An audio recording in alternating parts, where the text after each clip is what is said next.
સિહોર શહેર ગ્રામ્ય વિસ્તારમાં હળવા ભારે વરસાદ વરસતા ધરતીપુત્રમાં રોનક જોવા મળી। સિહોર શહેર અને પંથકમાં લાંબા સમયના વિરામ બાદ સવારથી વરસાદની એન્ટ્રી થઈ। સિહોરના ગ્રામ્ય વિસ્તારોમાં પણ વરસાદ જોવા મળ્યો।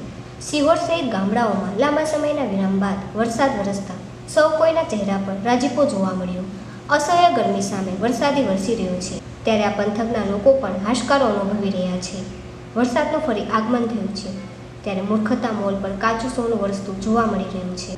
વરસાદ વરસતા ધરતીપુત્ર પર ફરી રોનક જોવા મળી છે અને ખેતરોના પાકમાં પણ નવું જીવનદાન મળ્યું છે।